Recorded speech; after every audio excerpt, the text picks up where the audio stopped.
Welcome, young scientists. Yes, you will be scientists again as you join me in understanding the concept of scientific investigation. Are you ready?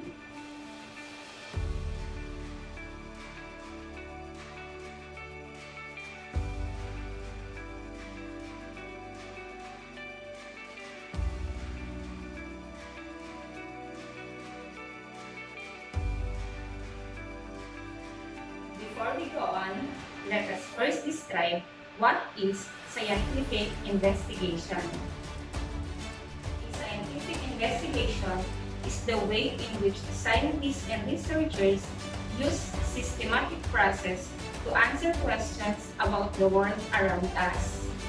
It is also a way of finding the answer to questions using the carefully arranged steps.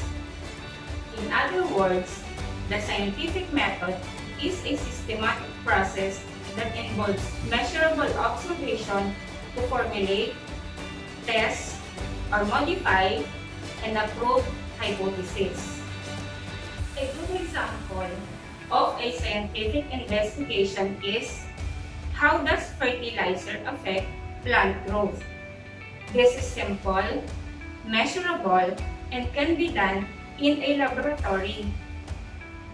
Meanwhile, a poor scientific question might be, where did life came from?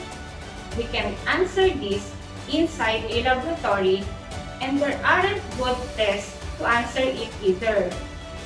Let us examine the picture shown on the screen. What do you observe in the picture? Are you familiar with this kind of scenario?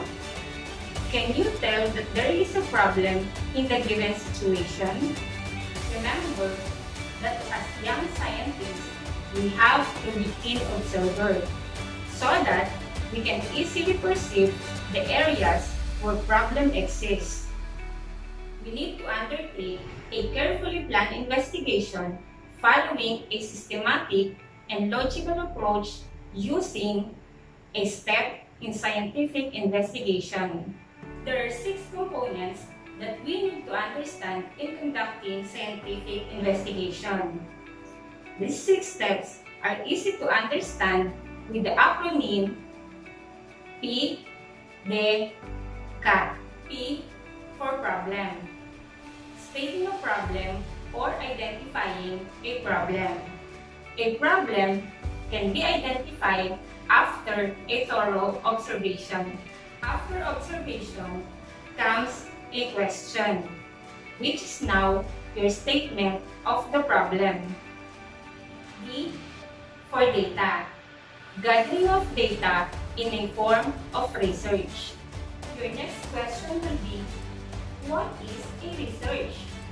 A research is a systematic investigation using materials and resources to establish facts and search for new conclusions. H for hypothesis or formulation of hypothesis. A hypothesis is a statement of expectation and prediction, meaning it is a scientific guess or an educated guess.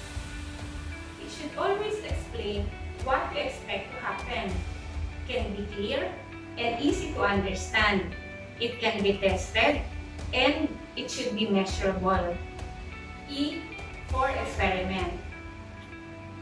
This is the time that you can test your hypothesis, whether it is approved or disapproved. Remember that a good scientist will conduct an experiment more than once to double-check their work. C for conclusion. You have to make a statement that accept or reject the hypothesis. The scientist needs to report his or her findings so that others may know what they found out. A for application.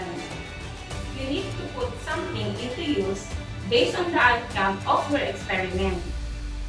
In solving a problem based on a given data, there are factors that should be considered. These factors are called variables.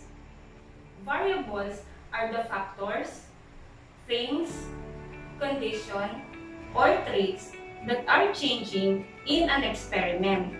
There are three kinds of variables in a scientific experiment. They are independent or manipulative variables, dependent or responding variables, and controlled variables. An independent or manipulative variables is a factor or condition that is intentionally changed by an investigator in an experiment. An example of an independent variables is the application of fertilizer in an experiment. The researchers can manipulate the amount of fertilizers to be used in the whole experiment. Meanwhile, a dependent or responding variable is a factor or condition that might be affected as a result of that change. An example of dependent variables are plant growth, the number of leaves, and the number of fruits in your experiment as a result of the change in an independent variables. On the other hand, controlled variables are the variables that is not changed or keep constant on your experiment. An example of controlled variables are the types of plants, the pot size, the amount of liquid, or the type of soil that will be used in your experiment. Scientists study the world by asking questions and seeking science-based answers. This method is also common to all science as well. Scientific method can be applied to all fields of study as a reasonable and rational problem-solving technique.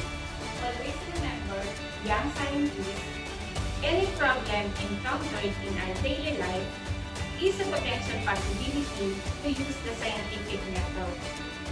I hope you learned a lot from this day's topic. See you again in another episode of Love Jen's Teaching on Air.